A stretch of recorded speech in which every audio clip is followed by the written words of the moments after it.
This week on the Late Apex, we talk new sim racing hardware, a platform to bring all sim racers together, and also a 60-second news update.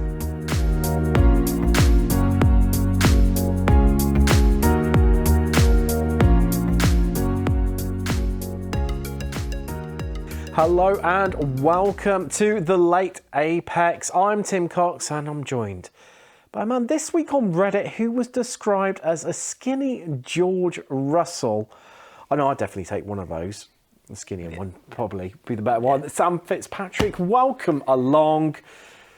It's been a mad old week, hasn't it, in sim racing? It sure has been. My new name now is the skinny one on the left. Yes. I think is fair enough. But yeah, of course, all the time, lots of stuff coming out on sim racing. We've got a couple new updates in a few broad categories today. We have indeed. It's definitely a lot to get through, and I think probably now there's a good chance to get stuck right into it. Brand new feature, 60-second news update to chew through all of the facts of the week and new articles. Let's get stuck into it. This is your 60-second sim racing news update. Thrustmaster have released the T128, a new entry-level wheel for sub $200. Trak Racer to launch affordable load cell pedals.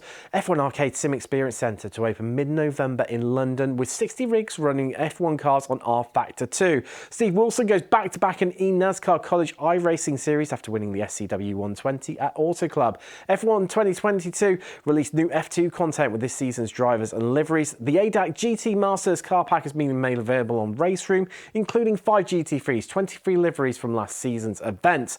4 new cars coming to Grid Legends, Bentley Continental, Bentley Speed 8, BMW V12 LMR and the Autosam AZ1. In a thrilling British F4 Esports Championship at round 2 at Alton, Jamie Fluke picked to the victory race 1, Luke McEwen race 2, and that has been your 60-second update. Well, Sam, a lot to chew through in that. But we're going to pick out a couple of points from that to discuss in a bit more detail. I think Thrustmaster, that is the key one. Launching a sub $200. False feedback, it's wheels and pedals combined, set to go direct up against the likes of Logitech G29, really into the entry-level part of the market. Is it a bargain? It's got the same hybrid drive system of gears and belts as the T228, and that means that it can deliver 20% more load than the Thrustmaster T150 or Thrustmaster TMX wheels. But there's been a few compromises being made. Sure. I mean, one of them... It's got to be, surely, for that price point. So, for example, the gear paddles are plastic rather than metal. And there's a few of those kind of compromises made, like with the wheel and then also the pedals as well. Having seen pictures of those pedals, Sam, they do look a little bit cheap, but I don't know whether that's a bit of sim racing elitism, you know, creeping in there. It's a great entry price to get yourself into what is, let's face it, regardless of which sim you race, it's a very expensive hobby, sim racing. Plus also, you know, they're probably thinking of targeting to the market a little bit of, you know, those that maybe drive on, you know, non-sim racing games such as Euro Truck Simulator, American Truck Simulator, Farming Simulator. It's a great way to get into those games without having to, you know, fork out for the big expensive sim racing gear. Yeah, and those pedals, like, I agree. Aesthetically, they're not particularly great. Only 2 pedals, no clutch on them as well. Only 2 pedals, yeah, no clutch pedal. And those pedals as well using a magnetic system, so it's not a load cell system, it's just a magnetic pedal, which I think Thrustmaster have used on a few of their other pedals. No customization either, unlike I believe the T248 does have some customization. This one does not. But is it better than a Logitech G29? I think that's like the big question, because it's very similar price. If it's better than that, then I think it makes itself the best entry-level wheel that you can get for your money. It definitely looks that way. You know, you've got LEDs across the top as well, plenty of buttons. Like you say, it's gears and belts as opposed to just gears on the Logitech. Well, time will tell on that one, which leads us nicely into the next part. Trak Racer, they're launching affordable. Now, we don't know in terms of price yet, so it is a little bit affordable. load cell pedals, and that's all coming along as part of their move now into the sim hardware market in terms of peripherals, rather than just what they're known for currently in terms of their rigs. They're going to take them to the ADAC Simracing Expo in December, along with the handbrake and shifter that's going to become available, so you can give them a bit of a go there. Hey, great to have even more equipment and different options out there. Yeah, I mean, SimLab announced their handbrake a few weeks ago, I believe, as well. So there's a lot of kind of similar kind of competing companies in that realm. And so yeah, it's interesting that Trak Racer, of course, Australian created, however, they're much more of a worldwide business now. At the Simracing Expo, that will be when all that stuff will be available to see as well. Hopefully, they're not sure how much of it, but at least the pedals apparently will definitely be there. We'll see if the gear shifter and the handbrake are also there. Yes, it's definitely going to be interesting. Now, Motorsports UK, they've come along with a bit of an idea, and I think this has got a lot of legs, this one, Sam, for me. It's a really, really interesting one, because they've elected to come together and produce a platform that brings the whole of sim racing together. Of course, Motorsports UK aim is basically to promote motorsports in the UK, and it's good that they've been making that move into the esports realm as well.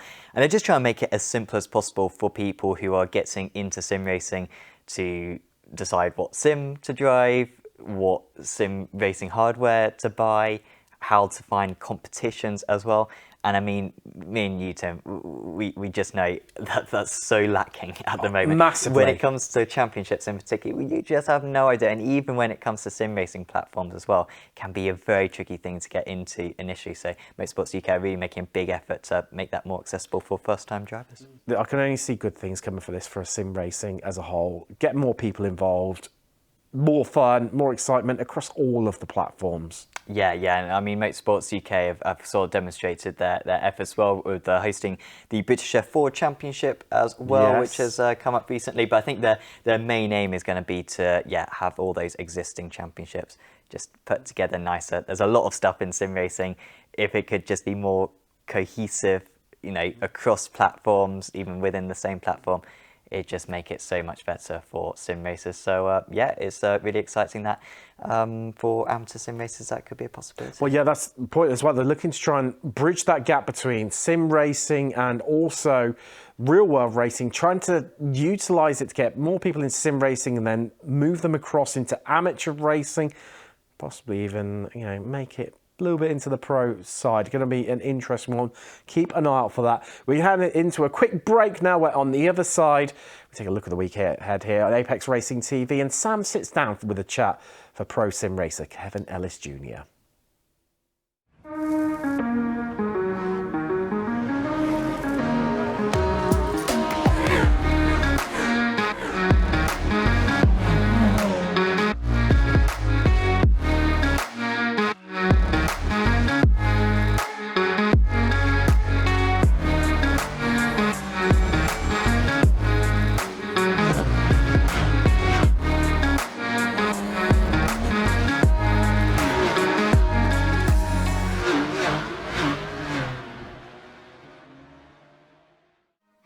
So Kev, congratulations on this brilliant run of form that you've had recently. Let's take it back a few weeks, back to Petit Le Mans.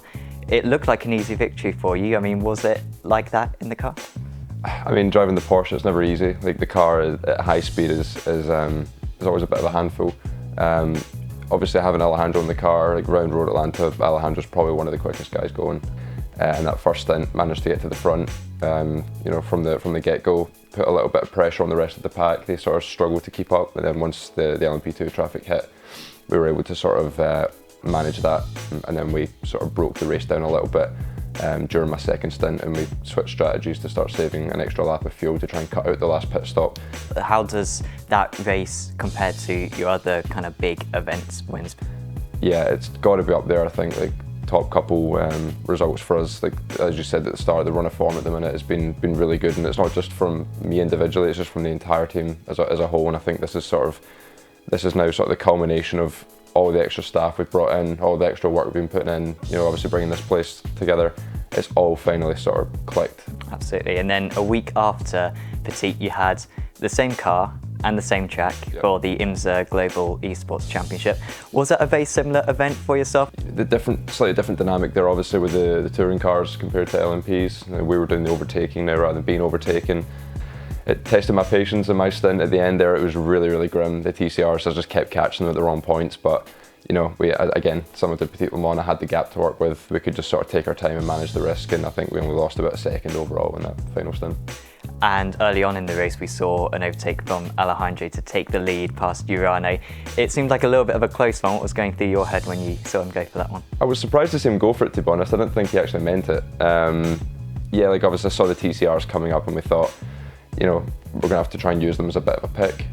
Yeah, I mean, it was a brave move. Thankfully, Nicholas sort of saw it coming and moved out the way. I thought we were maybe going to have a little bit of contact there and maybe risk a penalty, but yeah, I mean, as I say, Nicholas saw us coming and thankfully moved out the way, and once Alejandro got to the front, all hell broke loose behind really, and just sort of gave us a free run up the road. And there's also been a fantastic run of form for you guys in the BMW Sim Cup. I remember a couple of months back, you weren't so sure about the Barber round, and then once you jumped in, you won by half a minute. Was that sort of the turning point? Did you find something in that meeting which has enabled you to have this 3 straight wins since then? I mean, Alejandro found a couple of things in the setup that really seemed to work quite well. But he also had a really good understanding of the tyre model there. You know, Alejandro was able to go quicker than us at the start of the stint and be even quicker at the end, and it took me until the night before the race to actually, for it to click. And I was like, oh my God, like I've just found half a second a lap at the end of a stint now, just purely from sort of maximise the tyre model, I guess. So like that's really, I think, the main thing that we've found in the last few months is really just understanding how each car operates on the tyre. And of course, those results have qualified you for the Sim Cup final. What details do you know about that? Do you know anything about the format at the moment? What are you expecting for that event? So we know what date it's going to be. We know there's going to be a track vote about a week before the race, and we've got like the free practice qualifying and race times. But in terms of what car we're driving or even the track selection, we know absolutely nothing about it. So yeah, it's going to be a bit of a different one. Obviously, the full regular season, the first 10 rounds, it's all team-based. It's all driver swaps, whereas now it's sort of every man for himself. So, you know, having Jamie and Alejandro on the grid is obviously having 3 of us there. We've got a quarter of the guys, which is obviously massive. If it was only 1 of us in there, then it would be really, really tough to win. And what are the aims for ART to the end of the year?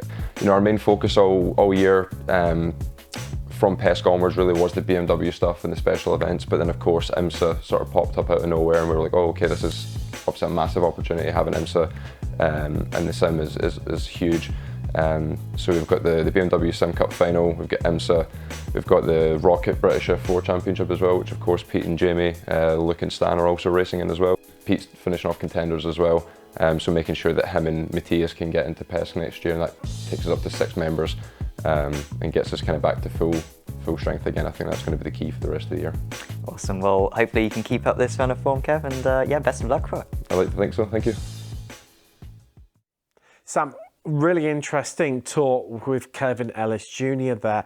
The partnership he struck up with Alejandro Sanchez at the moment, they look unbeatable, and they've had some cracking results recently, especially Kevin. Both of them are absolutely on the top of their form, it seems, particularly in those GT cars. Have absolutely got them dialed in. It's going to be a busy winter for a lot of the ART guys, but they're really looking confident at the moment. And well, like you said, you look very tricky to beat right now. Busy times ahead from the moment. You know, quite often doing 2-3 races a weekend for some of them. Yeah, like it takes a lot of practice, and this is when it's valuable to be full-time, because I'm sure if they only had 10 hours a week to do these top-level events, they would not be near the pace that they are. So being able to put those hours in practice every single week, it's really coming into their own right now. Makes a big old difference. And let's take a little look ahead at the week here on Apex Racing TV.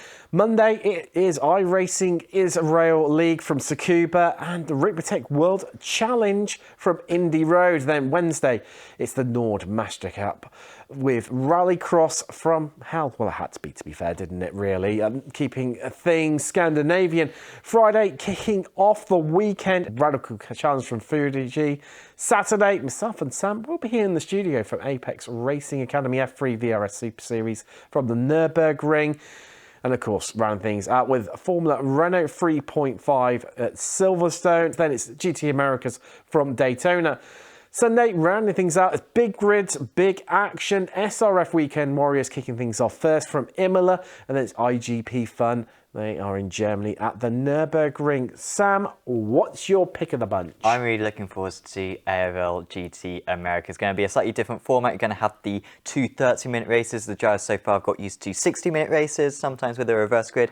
But that will be the first round of the season with two 30-minute races, with the second race being a reverse.